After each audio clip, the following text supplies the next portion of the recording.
Praise the Lord. കർത്താവിൽ പ്രിയരെ, ഇന്നത്തെ ദിവസം കർത്താവ് നമുക്ക് വേണ്ടി ഉണ്ടാക്കിയ ദിവസമാണ്. കർത്താവിൽ നമ്മൾ സന്തോഷിക്കും, കർത്താവിൽ ഞാൻ ആനന്ദിക്കും. ഒന്നിനും എന്നെ തൊടാൻ പറ്റത്തില്ല. എനിക്ക് വേണ്ടി യേശുവുണ്ട്.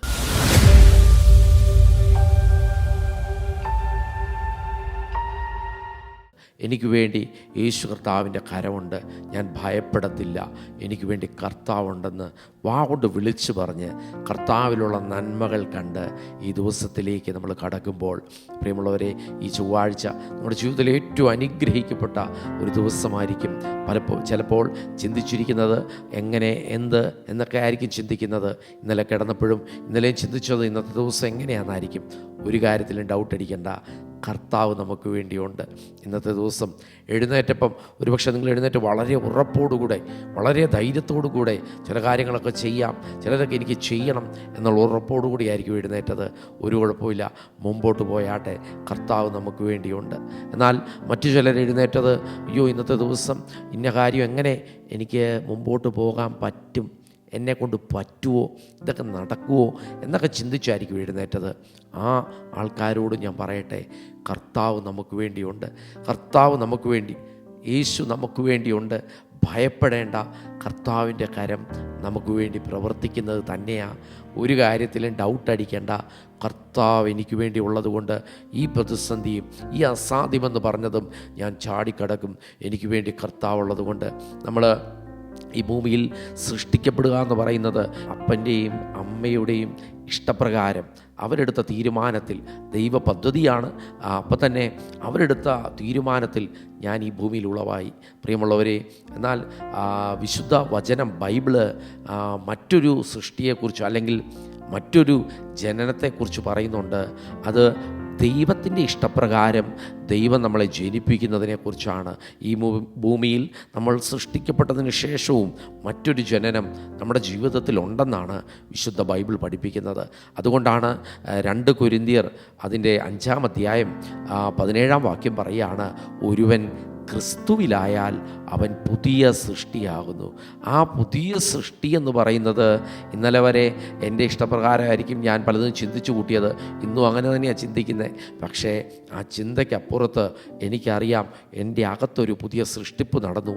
എനിക്ക് വേണ്ടി ദൈവമുണ്ട്. വിശുദ്ധ വചനം പറയുകയാണ്, ഒരുവൻ ക്രിസ്തുവിലായാൽ അവൻ പുതിയ സൃഷ്ടിയാകുന്നു, പഴയത് കഴിഞ്ഞു പോയി, ഇതാ പുതുതായി തീർന്നിരിക്കുന്നു. അപ്പം ആ പുതിയ അനുഭവമുള്ള വ്യക്തി പറയും, പ്രതിസന്ധിയുണ്ട്, പക്ഷേ എനിക്കൊരു ഉറപ്പുണ്ട്, ദൈവം എനിക്ക് വേണ്ടിയുണ്ട് പ്രവർത്തിക്കാൻ. ഇന്നലെ വരെ ഞാൻ ഒറ്റയ്ക്കായിരുന്നു. ഇന്നലെ വരെ ഞാൻ ചിന്തിച്ചപ്പം ഞാൻ ഒറ്റയ്ക്കിരുന്നാണ് ചിന്തിച്ചത്. എനിക്കറിയത്തില്ലായിരുന്നു എങ്ങനെ നടക്കുമെന്ന്. പക്ഷെ ഇന്ന് എനിക്കറിയാം, എന്നെ നടത്താൻ എൻ്റെ ദൈവം മതിയായവനാണ്. എന്നെ വിളിച്ച ദൈവം, എൻ്റെ അകത്ത് ആ സൃഷ്ടിക്കപ്പെട്ട, അല്ലെങ്കിൽ ഞാൻ പുതുതായി ജനിച്ചപ്പോൾ ആ ജനനം എൻ്റെ അകത്ത് നടന്നപ്പോൾ, എങ്ങനെയാണ് ജനനം നടക്കുന്നത്? യേശുവേ എന്ന് ഞാൻ വാഗൊണ്ട് വിളിച്ചു പറയുമ്പോൾ, യേശു എൻ്റെ കർത്താവാണെന്ന് വാഗൊണ്ട് വിളിച്ചു പറയുമ്പോൾ, യേശു എനിക്ക് വേണ്ടി മരിച്ചുവെന്നും, യേശു എൻ്റെ പാപങ്ങൾക്ക് വേണ്ടി മരിച്ചുവെന്നും, യേശു 3-ാം നാൾ ഉയർത്തെഴുന്നേറ്റുവെന്നും, പിതാവായ ദൈവം തൻ്റെ ശക്തിയാൽ തന്നെ മരണത്തിൽ നിന്ന് ഉയർപ്പിച്ചുവെന്നും നിങ്ങൾ ഹൃദയത്തിൽ വിശ്വസിക്കുമ്പോൾ നിങ്ങളുടെ അകത്തൊരു ജനനം സംഭവിക്കുകയാണ്. ഒരു കർത്താവിലുള്ളൊരു ജനനം സംഭവിക്കുകയാണ്. ആ ജനനത്തെക്കുറിച്ച് വചനം പറയുകയാണ്, ഒരുവൻ ക്രിസ്തുവിലായാൽ മറ്റു പല കാര്യങ്ങളും കർത്താവിനുള്ള സ്നേഹത്തിൽ നമുക്ക് ചെയ്യാൻ സാധിക്കും. എന്നാൽ ബേസിക്കായിട്ടുള്ള ഒരു കാര്യം ഞാൻ നിങ്ങളോട് ഷെയർ ചെയ്യുകയാണ്. കർത്താവിലാവുമ്പോൾ ആ ജനനം സംഭവിക്കുമ്പോൾ, ആ ജനനത്തിൽ നമുക്ക് കർത്താവിനുള്ള സ്നേഹത്തിൽ പല കാര്യങ്ങൾ ചെയ്യാം. എന്നാൽ അതിൻ്റെ ആദ്യത്തെ സ്റ്റെപ്പ് വാഗൊണ്ട് ഏറ്റുപറച്ചിലാണ്. കർത്താവേ, ഞാൻ എൻ്റെ ജീവിതം നിനക്കായി സമർപ്പിക്കുന്നു, നീയാണ് എൻ്റെ കർത്താവ്, നീയാണ് എൻ്റെ പാപങ്ങൾക്ക് വേണ്ടി മരിച്ചത് എന്ന് വാഗൊണ്ട് പറഞ്ഞപ്പോൾ, നിങ്ങൾ പറഞ്ഞപ്പോൾ നമ്മുടെ അകത്തൊരു ജനനം സംഭവിച്ചു.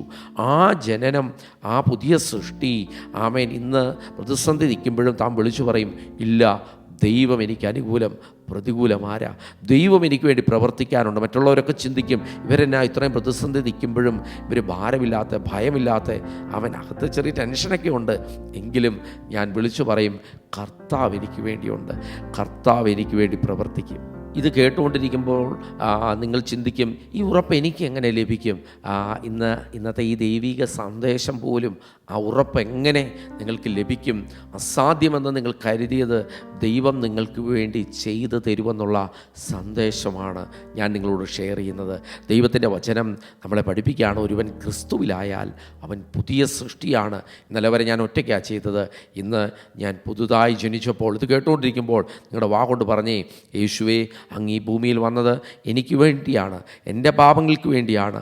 അങ്ങ് എനിക്ക് വേണ്ടി മരിച്ചു, എൻ്റെ പാപങ്ങൾക്ക് വേണ്ടി അങ്ങ് പേ ചെയ്തു. അങ്ങ് എനിക്ക് വേണ്ടി എനിക്ക് വേണ്ടതെല്ലാം അങ്ങ് ക്രൂശിൽ അങ്ങ് ഏറ്റെടുത്തു. എനിക്ക് സ്വാതന്ത്ര്യം ലഭിക്കുവാൻ അങ്ങ് ക്രൂശിൽ അങ്ങ് വില കൊടുത്തു എന്ന് നിങ്ങളുടെ ഹൃദയത്തിൽ പറഞ്ഞ്, യേശുവേ, അങ്ങ് എനിക്ക് വേണ്ടി മരിച്ചു, അങ്ങ് മൂന്നാം നാൾ ആ പിതാവിൻ്റെ ശക്തിയാൽ നിങ്ങൾ അങ്ങ് ഉയർത്തെഴുന്നേറ്റു എന്ന് ഞാൻ വിശ്വസിക്കുന്നുവെന്ന് ഇപ്പോൾ പറയുമ്പോൾ നിങ്ങളുടെ അകത്ത് നിങ്ങളുടെ പാപങ്ങൾ മാഞ്ഞ് നിങ്ങളെ ദൈവം നീതീകരിച്ചിരിക്കുകയാണ്. ദൈവത്തിൻ്റെ വചനം പറയുകയാണ്, 2 കൊരിന്ത്യർ, therefore if any man be in Christ, if any man, ഏത് മനുഷ്യനും ക്രിസ്തുവിലായാൽ, ഇന്നയാൾ ക്രിസ്തുവിലായാലല്ല, ഏത് മനുഷ്യൻ, ഇഫ് എനി മാൻ, ഏത് മനുഷ്യൻ ക്രിസ്തുവിലായാലും അവൻ പുതിയ സൃഷ്ടിയാണ്. അവൻ്റെ അകത്ത് തീരുമാനമെടുക്കുന്നത് ദൈവമാണ് എടുക്കുന്നത്, അവനല്ല തീരുമാനിക്കുന്നത്. ആ പുതിയ സൃഷ്ടിയെ നടത്തുന്നത് ദൈവമാണ്.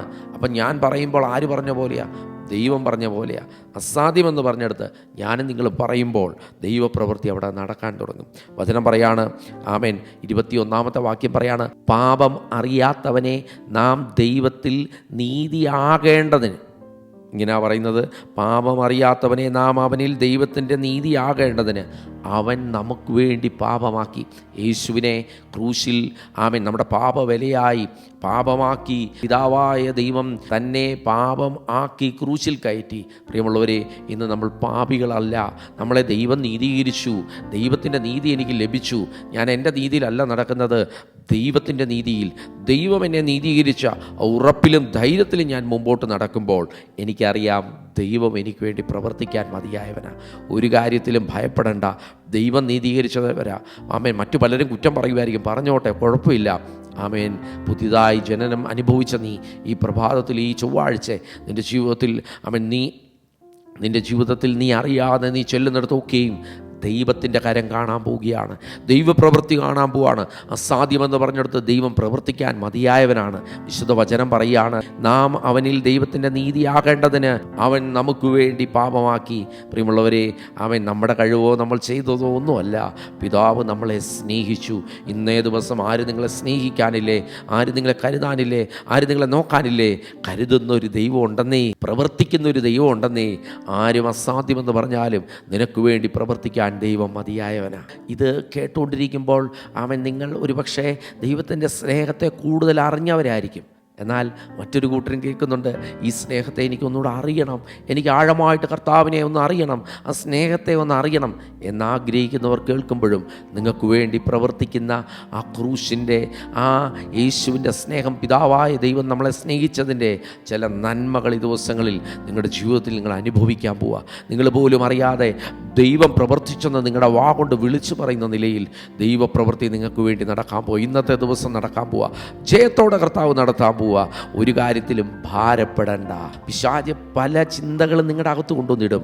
നീ തീരാൻ പോവാണ്, നിനക്കെതിരെ അത് വരാൻ പോവാ, ഇത് വരാൻ പോവാ. പിടിക്കരുത്. കർത്താവ് എനിക്ക് അനുകൂലമാണ്. എന്നെക്കുറിച്ചുള്ള പദ്ധതി, കർത്താവിൻ്റെ പദ്ധതി, യേശുവിന് എന്നെക്കുറിച്ചുള്ള പദ്ധതി വലുതും വിശാലമുള്ളതാണ്. ഇന്നത്തെ ദിവസം വലുതും വിശാലമുള്ളതൊക്കെ കണ്ട് എനിക്ക് നല്ല ധൈര്യമാണ്. മുമ്പോട്ട് തന്നെ ഞാൻ പോകും. ആരെന്ത് പറഞ്ഞാലും കർത്താവ് എനിക്ക് വേണ്ടി, എന്നെ ആർക്കും തോൽപ്പിക്കാൻ പറ്റത്തില്ല. ആരെന്ത് പറഞ്ഞാലും കർത്താവ് എനിക്ക് വേണ്ടിയുള്ളത് കൊണ്ട് എന്നെ, പിശാചേ, നിനക്ക് എന്നെ തോൽപ്പിക്കാൻ പറ്റത്തില്ല. ആ ഉറപ്പും. അതുകൊണ്ടാണ് വചനം പറയുന്നത്, ആകയാൽ കർത്താവ് എനിക്ക് തുണ, ഞാൻ പേടിക്കയില്ല. പറഞ്ഞേ, ഞാൻ പേടിക്കയില്ല. കർത്താവ് എനിക്ക് വേണ്ടി ഉള്ളത് കൊണ്ട് ഞാൻ പേടിക്കത്തില്ല. ധൈര്യത്തോടെ ഞാൻ മുന്നോട്ട് പോകും. കർത്താവ് ഉള്ളത് കൊണ്ട് എൻ്റെ അകത്ത് ധൈര്യമാണ്, ഉറപ്പാണ്. ദിവസമാണ്. ഇന്നത്തെ ദിവസം ഞാൻ നിങ്ങൾക്ക് വേണ്ടി പ്രാർത്ഥിക്കാൻ ആഗ്രഹിക്കുന്നു. ആ ഉറപ്പും ധൈര്യത്തോടു കൂടി കർത്താവെ നന്ദിയോടെ സ്തുതിക്കുന്നപ്പ. കർത്താവെ ഇന്നിത് കേട്ടുകൊണ്ടിരിക്കുന്ന അനേകർ കർത്താവരുടെ ജീവിതത്തിൽ കർത്താവ് തൊടുകയാണല്ലോ. ഭാരപ്പെടുന്ന ഒത്തിരി വിഷയങ്ങളുണ്ട്, ഭയപ്പെടുന്ന കുറേ വിഷയങ്ങളുണ്ട്, ഇതെങ്ങനെ നടക്കുമെന്ന് ചിന്തിക്കുന്ന പല കാര്യങ്ങളുണ്ട്. കർത്താവ് ഇവർക്ക് വേണ്ടി വലിയൊരു അത്ഭുതത്തിൻ്റെ കാര്യം ഇപ്പോൾ തന്നെ കർത്താവ് തൊട്ട് പൂർണ്ണ വിടുതൽ, പൂർണ്ണ ആമേൻ. കർത്താവ് ഇതുപോലും ചിന്തിക്കാത്ത വഴികൾ തുറക്കപ്പെടട്ടെ. അസാധ്യമെന്ന് പറഞ്ഞത് സാധ്യമാകട്ടെ. തലമുറകളിൽ വലിയ നന്മകൾ വെളിപ്പെടട്ടെ. ഇന്ന് അവർ ചെല്ലുന്നിടത്തൊക്കെയും ആമേൻ അടഞ്ഞുപോയ വാതിലുകൾ യേശുവിൻ്റെ നാമത്തിൽ തുറക്കപ്പെടട്ടെ. കർത്താവെ അത് ചെയ്തതിനായി നന്ദി. കർത്താവിൻ്റെ കരങ്ങളിലേക്ക് ഓരോരുത്തരെയും ഏൽപ്പിക്കുകയാണ്. സ്വർഗം വലിയവ ചെയ്തതിനായി സ്തോത്രം. യേശുവിൻ നാമത്തിൽ തന്നെ ആമേൻ. ഇന്നത്തെ ഈ ദിവസം, ഈ ചൊവ്വാഴ്ച ജയത്തിൻ്റെ ദിവസമാക്കി കർത്താവ് മാറ്റട്ടെ. എല്ലാ ദിവസവും രാവിലെ 5 മണിക്ക് ഇന്ത്യൻ സ്റ്റാൻഡേർഡ് ടൈം 5 o'clock ഇത് യൂട്യൂബിലൂടെ ടെലികാസ്റ്റ് ചെയ്യുകയാണ്. ഇത് കാണുന്ന നിങ്ങളുടെ ജീവിതത്തിൽ ഇത് അനുഗ്രഹമാണെങ്കിൽ മറ്റുള്ളവർക്ക് ഷെയർ ചെയ്യുക. മറ്റുള്ളവർക്ക് ഒരു അനുഗ്രഹമായി മാറട്ടെ. മറ്റ് നിങ്ങളുടെ അനുഭവങ്ങൾ കമൻറ്റുകൾ ഇടുക. കൂടാതെ താഴെ കാണുന്ന നമ്പറിൽ നിങ്ങൾ എന്നെ കോൺടാക്റ്റ് ചെയ്യാം. God bless you. കർത്താവ് നിങ്ങളെ ധാരാളമായി അനുഗ്രഹിക്കട്ടെ.